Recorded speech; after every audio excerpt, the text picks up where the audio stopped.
Ina-assume na ng mga nakakita sa post ni Juan Mig Bondoc na sila na ni Aiko Melendez. Nag-post nga si Juan Mig ng selfie nila ng actress/politician na may caption na "Happy together after 29 years". Naudlot daw talaga noon ang love story nila nang hindi siputin ni Aiko ang date nila sa Subic ni Juan Mig. Nag-viral ang nasabing post ng dating matinee idol at kabilang sa nagkomento ay ang anak ni Aiko na si Martina Jikin na tila nagpakita ng suporta sa manliligaw ng kanyang ina. "Oh," sabi ni Martina. Nag-comment naman si Juan Mig at sinabihan siyang enjoy her time kung saan kasama ang ama nito na si Martin Jikin. Bukod kay Martina, nagkomento rin sa nasabing post ang kapatid ni Aiko na si Michiko Castaneda. Aniya, "Love it! Happy for you guys!" Na nakatag sila Aiko at Juan Mig, nagpasalamat naman si Aiko sa ipinakitang suporta ng mga mahal niya sa buhay sa relasyon nila ngayon ng dating matinee idol.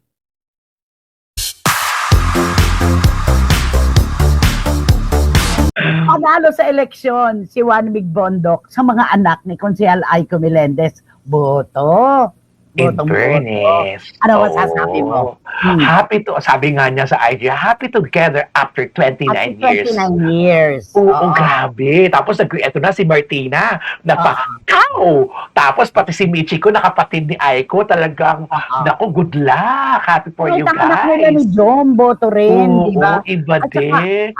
ang respeto ni Martina, no? Thank you po, Tito. Di ba? Ganun siya.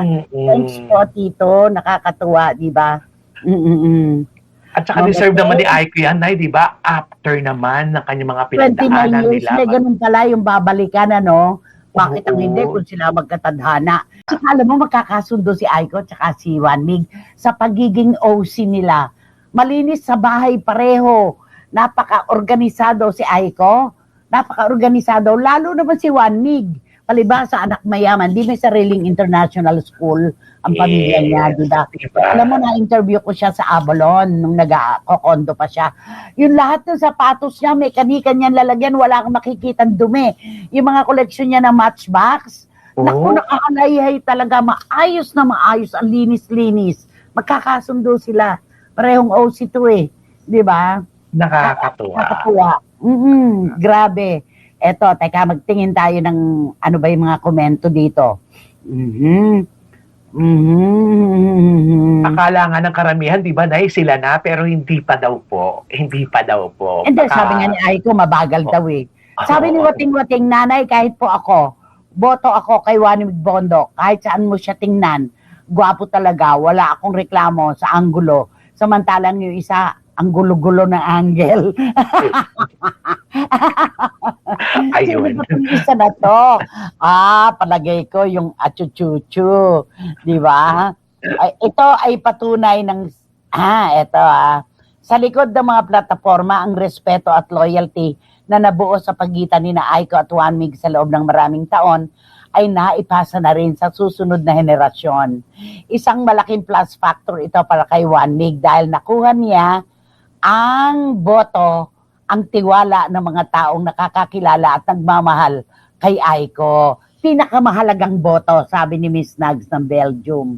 Totoo, pag hindi ka gusto ng anak o magulang, lumayo-layo ka na, wala kang aasahan. Lagi ang sinasabi ng mga magulang, di ba, Nay, kunin mo muna ang ano ng mga anak. Pag nakuha mo yung anak mo, dagdag porsyento mo para sa akin yan, ako magiging 100%. Diba? True. Pag ang anak Pero meron namang yan, pinakikipaglaban talaga yung karelasyon. Pero iba yung hindi ka na makikipaglaban.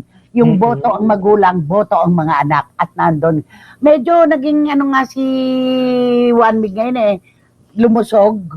Oo, sumabi. Noon, naku po, Sus Mariosep, napakagwapo. Grabe talaga. Ayan. Nanay, happy ako para kay Aiko. Sana forever na sila ni Juan Mig. Napakabait sa mga fans. Sabi ni Tita Nene Olanday.